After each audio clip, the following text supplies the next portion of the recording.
제2차 세계대전, 정말 수많은 사람들의 운명이 딱 두 사람의 손에 달려 있었다고 해도 과언이 아니죠.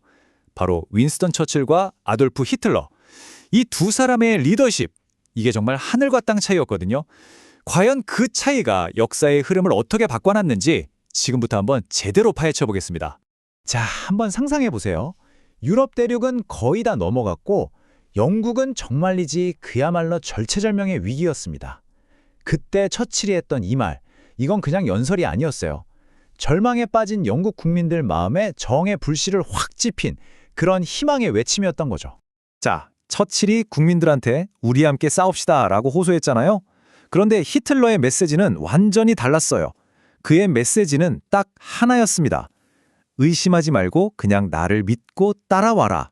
바로 이 절대적인 복종에 대한 요구, 이게 바로 히틀러 리더십의 핵심이었던 겁니다. 아니 근데 어떻게 이 두 사람이 그렇게까지 막강한 권력의 손에 줄 수 있었을까요? 그 답은 말이죠. 바로 당시의 시대적 배경에서 찾을 수 있습니다. 온 세상에 그야말로 혼돈의 소용돌이 속으로 빠져들던 그때로 우리 한번 돌아가 보죠. 영국도 독일도 두 나라 다 정말 절망적인 상황이었어요. 당연히 사람들은 새로운 리더를 원했겠죠. 그리고 바로 이 위기감. 이게 말이죠. 두 리더가 완전히 다른 리더십의 길을 걷게 만든 아주 결정적인 계기가 됩니다. 자, 그래서 이번 시간에는요. 먼저 전쟁의 배경부터 시작해서 두 리더가 어떻게 소통했는지, 또 어떤 전략을 썼는지, 그리고 지휘 스타일은 어떻게 달랐는지 이걸 하나하나 비교해 볼 거고요. 마지막으로 그들이 맞이한 최종 결과까지 쭉 따라가 보겠습니다.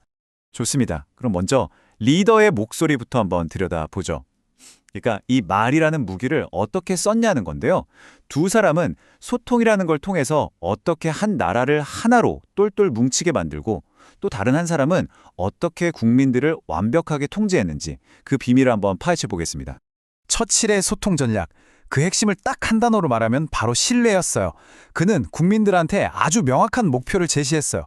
이건 자유를 위한 싸움이다. 우리 모두 단결해야 한다. 그리고 저 거대한 미국을 우리 편으로 만들어야 한다. 이런 식으로요. 근데 진짜 중요한 건 뭐냐면 그는 혹독한 진실을 숨기지 않았다는 거예요. 솔직하게 다 털어놓고 국민들의 희생을 독려했는데 신기하게도 이게 오히려 더 강력한 결속력을 만들어냈다는 거죠. 자, 그런데 히틀러는 어땠을까요?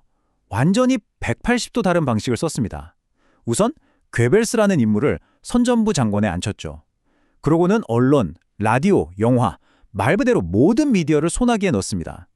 반대 의견을 싹 다 검열해버리고 나치 이념만 주입시키는 거죠. 대규모 집회를 열어서 개인 숭배를 유도하고 특히 유대인이나 공산주의자 같은 특정 집단을 악마로 만들어서 대중의 분노를 그쪽으로 돌렸어요. 이 모든 과정이 정말 무서운 건데 대중의 동의를 그냥 만들어내는 거대한 선전기계 그 자체였던 겁니다. 결국 이 둘의 차이 너무나들 명확하지 않나요? 처칠은 국민들을 우리 함께 이 위기를 헤쳐나갑시다 하는 동반자로 봤어요. 반면에 히틀러는 국민들을 자신이 연출하는 거대한 쇼를 구경하는 조종하고 통제해야 할 관객 정도로 여겼던 거죠. 그리고 이런 소통 방식의 차이는요. 놀랍게도 군사 전략을 짜는 데까지 그대로 이어집니다. 자, 여기 전쟁의 흐름을 바꾼 결정적인 순간들이 나옵니다. 1940년 처칠이 던케리크에서 33만 명의 병력을 구해낼 때 히틀러는 프랑스를 점령했죠. 1941년 처칠이 미국과의 동맹을 다질 때 히틀러는 소련을 얕보고 쳐들어가는 치명적인 실수를 저지릅니다. 그리고 1944년 처칠이 연합군과 협력해서 노르망디 상륙작전을 성공시킬 때 히틀러는 자기 부하들한테 암살 위협을 당하고 있었어요. 이렇게 협력의 힘을 보여준 처칠과 독단적인 결정으로 무리수를 둔 히틀러, 그 결과는 너무나도 달랐습니다. 이 지점에서 우리는 리더십에 대한 아주 근본적인 질문을 던지게 됩니다. 처칠은 말이죠. 자기 생각이 틀릴 수도 있다는 걸 인정하는 사람이었어요. 장군들하고 아주 격렬하게 토론했고요. 심지어 아내인 클레멘타인의 조언까지도 귀담아 들었다고 해요.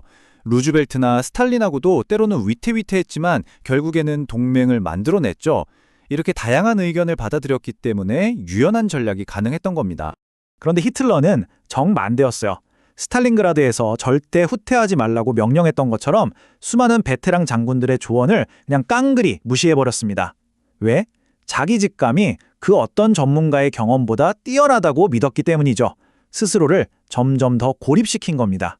자, 그럼 지금까지 이야기한 이 차이점들을 한눈에 보기 쉽게 딱 정리해서 보여드리겠습니다. 보시면 아시겠지만 정말 모든 게 다릅니다. 리더십 스타일부터 목표, 전략, 심지어 자기 참모들을 대하는 태도까지.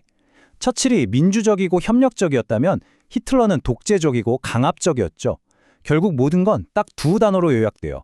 협력이냐, 독재냐. 그리고 바로 이 선택이 전쟁의 승패를 갈라놓은 겁니다. 이 말 정말 의미심장하지 않나요? 히틀러가 초기에 쿠데타를 일으켰다가 실패한 적이 있거든요. 그때 아주 뼈저리게 깨달은 겁니다. 아, 권력이라는 건 총칼로 밀어붙이는 것보다 시스템 안으로 들어가서 그걸 교묘하게 조작하는 게 훨씬 더 효과적이구나. 이걸 깨달은 거죠. 자, 그럼 이렇게나 다른 두 리더십 스타일, 과연 그 최종 결과는 어땠을까요? 협력과 독재, 그 궁극적인 결말이 어떻게 났는지 지금부터 확인해 보시죠. 이 문장이 히틀러의 마지막을 상징적으로 보여줍니다. 그는 세상으로부터 그리고 현실로부터 완전히 단절된 채 최후를 맞이했어요. 그가 꿈꿨던 천년제국의 종말은 사실 초라했습니다. 깊은 지하 벙커에 숨어서 있지도 않은 군대에게 명령을 내리고 마지막 유언에서조차 전쟁의 책임을 유대인에게 떠넘겼죠. 결국 소련군이 베를린 코앞까지 닥쳐오자 1945년 4월 30일 스스로 목숨을 끊었습니다.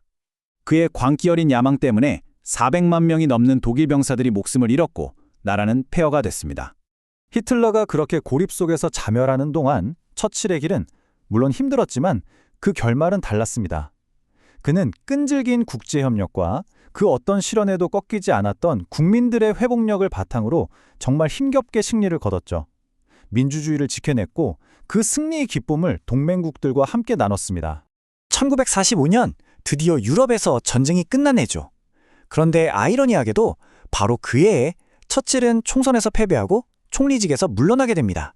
이건 뭘 의미할까요?